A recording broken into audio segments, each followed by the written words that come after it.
আসসালামু আলাইকুম। আশা করি সকলেই ভালো আছেন। চাকরি প্রত্যাশী ভাই ও বোনেরা নতুন একটা সরকারি নিয়োগ সার্কুলার প্রকাশ করা হয়েছে। যেটা হচ্ছে তুলা উন্নয়ন বোর্ড নাম শুনেছেন আপনারা। এই তুলা উন্নয়ন বোর্ডের নিয়োগ সার্কুলার প্রকাশ করা হয়েছে। তো আপনারা সার্কুলারটা দেখতে পারেন। বিস্তারিত আলোচনা করব এই সার্কুলারটা নিয়ে। মোটামুটি অনেকগুলো পদসংখ্যা রয়েছে এখানে দেখতেই পারতেছেন।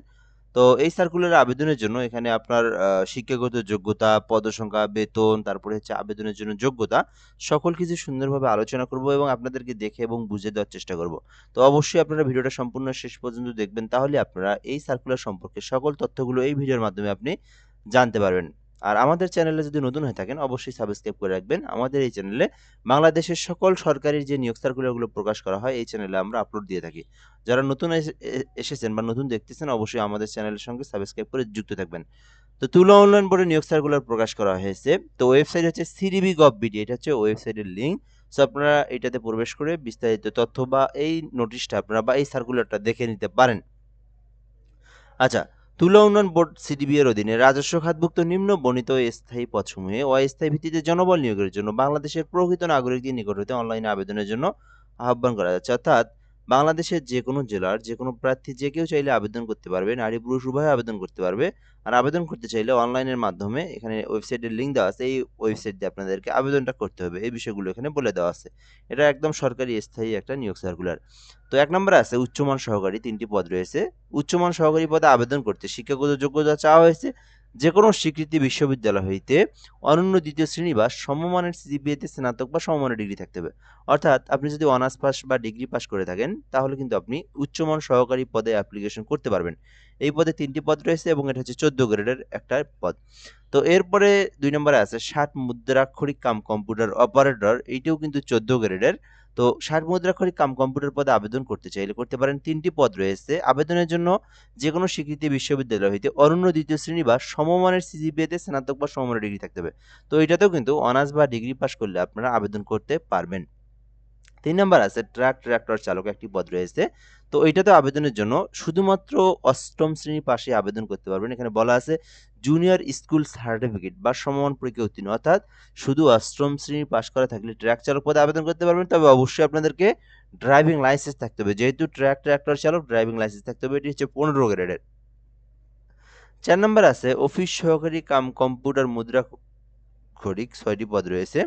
তো অফিস সহকারী কাম কম্পিউটার মুদ্রাক্ষরিকে আবেদনের জন্য উচ্চ মাধ্যমিক থাকতে হবে, অর্থাৎ এইচএসসি পাস থাকতে হবে। ইন্টার পাস করা থাকলে আবেদন করতে পারবেন। তো যারা এইচএসসি পাশে সরকারি চাকরির আবেদন খুঁজে থাকেন, কম্পিউটার সম্পর্কে বেসিক নলেজ আছে, টাইপ করতে পারেন, ইমেইল পাঠাতে পারেন, ফ্যাক্স মেশিন চালানো, একদম বেসিক যেগুলো একদম ১০ দিন দেখলেই হয়। এরকম একটু এক্সপেরিয়েন্স থাকলে আপনারা অফিস সহকারীতে আবেদন করতে পারবেন। ৫ নাম্বার আছে হিসাব সহকারী, একটি পদ রয়েছে। বাণিজ্য বিভাগে স্নাতক ডিগ্রি, অর্থাৎ বিজনেস স্টাডিজ নিয়ে যারা অনার্স বা ডিগ্রি করেছেন, সো তারা কিন্তু হিসাব সহকারী পদে আবেদন করতে পারবেন। ৬ নম্বর আছে ক্যাশিয়ার পদে ৩ টি পদ রয়েছে। এটা তো বাণিজ্য শাখা থেকে যারা অনার্স বা ডিগ্রি কমপ্লিট করেছেন তারাই কিন্তু ক্যাশিয়ার পদে অ্যাপ্লিকেশন করতে পারবেন। এটাও কিন্তু ১৬ গ্রেডের। ৭ নম্বর আছে জিন মেকানিক, ২ টি পদ রয়েছে। জিন মেকানিক পদে আবেদন করতে শুধু এসএসসি পাশে আবেদন করতে পারবেন। এখানে বলা আছে মাধ্যমিক স্কুল সার্টিফিকেট এসএসসি। তো এটাতে আবেদন করতে আ শুধু এসএসসি পাশে আবেদন করতে পারবেন। তবে এখানে একটা বিষয় বলে দেওয়া আছে। এসএসসি পাশে তো আর ১৬ গ্রেডের জব হয় না, তাই না? তো এখানে যার জন্য একটা বিষয় লেখা আছে, সমমানের পরীক্ষায় উত্তীর্ণ সহ স্বীকৃতি কোনো কারিগরি প্রতিষ্ঠান হইতে যান্ত্রিক বা বৈদ্যুতিক ট্রেড কোর্স উত্তীর্ণ। তো যারা আপনার প্রতিটা জেলাতেই কিন্তু যুব উন্নয়ন, তারপরে টেকনিক্যাল টিটিসি রয়েছে, তারপরে টেকনিক্যাল রয়েছে। তো এগুলো থেকে আপনারা যারা ইলেকট্রিক্যাল নিয়ে যারা ট্রেড কোর্স করেছেন এবং একটা সার্টিফিকেট রয়েছে এবং এসএসসি পাস, তারাই কিন্তু জিন মেকানিক পদে অ্যাপ্লিকেশন করতে পারবেন ১৬ গ্রেডের। ঠিক আছে? সো ৮ নাম্বার আছে স্টোর কিপার, একটি পদ রয়েছে ১৬ গ্রেডের। তো স্টোর কিপারে চাইলে অ্যাপ্লিকেশন করতে পারেন। এক্ষেত্রে শিক্ষাগত যোগ্যতা চাওয়া হয়েছে বাণিজ্য শাখা থেকে অনার্স বা ডিগ্রি কমপ্লিট করলে আপনি স্টোর কিপার পদে অ্যাপ্লিকেশন করতে পারবেন। ৯ নাম্বার আছে জিপ পিকআপ চালক, একটি পদ রয়েছে। শুধু ৮ম শ্রেণী পাস করা থাকলেই জিপ পিকআপ চালকে আবেদন করতে পারবেন। তবে ড্রাইভিং লাইসেন্স থাকতে হবে। বৈধ ড্রাইভিং লাইসেন্স থাকলে অ্যাপ্লিকেশন করতে পারবেন। ১০ নাম্বার আছে অফিস সহায়ক। মোটামুটি এটি অনেক বড় একটা পদ। আপনি যদি অফিস সহায়কে অ্যাপ্লিকেশন করতে চান, শুধুমাত্র এসএসসি পাশে আবেদন করতে পারবেন। ১৩ টি পদ রয়েছে। তো যারা এসএসসি পাশে সরকারি চাকরির আবেদন খুঁজে থাকেন, আপনারা কিন্তু এটা দেখতে পারেন। 20তম গ্রেডের মধ্যে অফিস সহায়ক 13টি পদ শুধুমাত্র এসএসসি পাশে আবেদন করা যাবে। আচ্ছা, এখানে মোট যে বিষয়টা সকল পদের জন্যই কিন্তু 18 হতে 32 বছর পর্যন্ত আবেদনের সময় রয়েছে, যেটা হচ্ছে 2024 সালে সর্বশেষ জারিকৃত নীতিমালা সরকারি চাকরির আবেদনের বয়স 18 হতে 32 বছর পর্যন্ত সময়সীমা রয়েছে। আচ্ছা, এরপর যদি আমরা এখান থেকে দেখি, আপনি যদি এই সার্কুলারে অ্যাপ্লিকেশন করতে চান, কিভাবে আপনি আবেদন করবেন? তো আবেদন করতে cdbteletalk.com.bd এই ওয়েবসাইটে প্রবেশ করে আপনাদেরকে আবেদনটা করতে হবে। আর আবেদনটা কিন্তু 27/1/2026 পর্যন্ত রয়েছে, অর্থাৎ 27/1 শুরু হয়েছে, 26/2 অর্থাৎ ফেব্রুয়ারি মাসের 26 তারিখ পর্যন্ত সময় রয়েছে, অর্থাৎ এটা কিন্তু ফেব্রুয়ারি মাস চলমান। সো এই মাসের 26 তারিখ পর্যন্ত আবেদনের জন্য সময় রয়েছে। তো যারা আবেদন করবেন এই মাসের মধ্যেই আবেদনটা করার চেষ্টা করবেন। আরেকটা বিষয় বলে নিই, যারা আমাদের মাধ্যমে আবেদন করে নিতে চান, করে নিতে পারেন, আমার মাধ্যমে করে নিতে পারবেন। একদম ঘরে বসে থেকে নির্ভুলভাবে যেকোনো সরকারি চাকরির আবেদনগুলো করে নিতে পারবেন। হোয়াটসঅ্যাপে এসএমএস দিবেন। তো আপনাকে একটা ফর্ম দেবো, তথ্যগুলো পূরণ করে দিবেন। আপনাকে আমি সুন্দর করে অ্যাপ্লিকেশন কপি যেটা, সেই পিডিএফটা পাঠায় দেবো। আচ্ছা, তো এরপর এখান থেকে দেখব কত টাকা ফি জমা দিতে হবে। তো আপনারা জানেন সরকারি চাকরির গ্রেড অনুযায়ী ফি জমা দিতে হয়। তো 1 নাম্বার হইতে 9 নাম্বারের মধ্যে যদি কেউ আবেদন করেন বা নিজেরাই যদি পেমেন্ট করতে চান, এখানে 112 টাকা দেওয়া আছে, 2টা এসএমএস দিতে হয়। 2টা এসএমএস সহ প্রায় 120 টাকা আপনারা রিচার্জ করবেন।